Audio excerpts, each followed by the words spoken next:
Hello and welcome. Thank you so much for joining me. Today we're going to be talking about John Calvert. John Calvert. Let me tell you a little bit before I get started with his biography. And you know, I love to do these so I can get biographies on video. So you don't have to read, just sit and watch and listen. I'll give you the biography. But let me tell you about John Calvert. This is when he was dashing and dapper and young. He lived to be 102. More on that in a second. But it was in the early 80s. I was hanging out at the Funhouse Magic Shop, shop owned by Lou Walston, and I was going to every lecture I could possibly go to. And I didn't know who John Calvert was, but I heard he was going to be doing a lecture at the Funhouse Magic Shop. So I get down and I sat in the front row, and I met John Calvert. And let me tell you something. He's a gentleman. He's a sweetheart. He was warm. He was personable. By the way, he did the ghost cabinet. I'm talking about the full thing, man, with the curtain and they bring the people up and the tambourines and the whole thing. He did the ghost cabinet right there in the magic shop as part of his lecture. You just, you know, and I just, you run across these people. I've met Raymond. But when I met him, I didn't know who he was. I didn't know what his history was. Same with John Calvert. It's a shame. It's a shame. You know, you find out later. I found out later what a contributor he was, what a great performer he was. And then I look back and say, oh, if only I knew at the time. But, you know, he was so gentleman. He was so kind. He was so warm. And I just wanted to get that on video. I really did. He was born August 5th, 1911. Crossed over September 27th, 2013. I saw him in the 80s. So he still had a long way to go, but he was, you know, he was just white. His beard was white, his hair was white, but he was strong, he was energetic. 102 years old, he was both a magician and an actor, very much like Channing Pollock. He performed for 8 decades. 8 decades. And he did Grand Illusion. He did full stage. He did it all, man. He was the inspiration for Siegfried and Roy.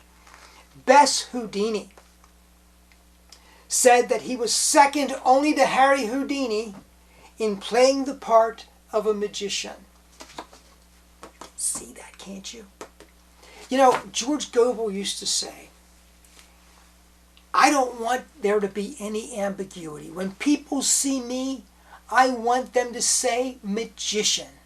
So he wore the black tuxedo with tails, and he had the goatee. That was George Gobel. Look at him. Oh my goodness.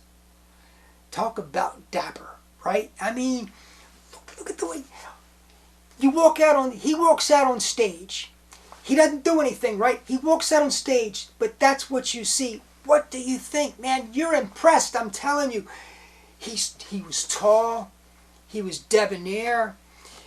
Born in New Trenton, Indiana. The bug bit at age 8 when his father took him to see Howard Thurston in Cincinnati, Ohio. Shortly after he performed his first trick for his Sunday school class, he made an egg appear under another boy's coat. 8 years old. I got my start when I was 8 too. I was inspired by George Gobel and by stories my dad told me about Harry Blackstone Sr. He made his first initial magic tour when he was 18. He toured town halls in Kentucky's backroad towns. His small troupe consisted of 1 assistant and Jip, the wonder dog. He returned home with a total profit of $2.65. Despise not the day of small beginnings, folks. You're going to start small, but each success builds on the other, and you will get there. You will get there. Depression era to the 1940s. During the Great Depression into the 1940s, he continued to increase the size of a magic show. It tells you something about success. When you're increasing your show, when you're increasing your success, even during the Great Depression, so he did. He gained notoriety by performing daredevil stunts. A lot of the early performers did that. His acting career took off in the late 1940s, early 1950s. He did a ton of movies. In the 1950s and through to the present, he continued to perform, and I am the lucky receiver of some of his performances, as I've said before. His biographer is William Rauscher.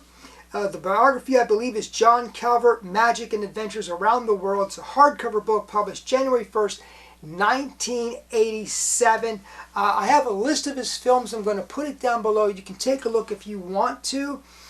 Folks, thank you so much for joining me. I hope you've enjoyed this little picture of John Calvert. Please subscribe if you've not done so already. Please comment down below. I love your comments. I really do. Have a great day.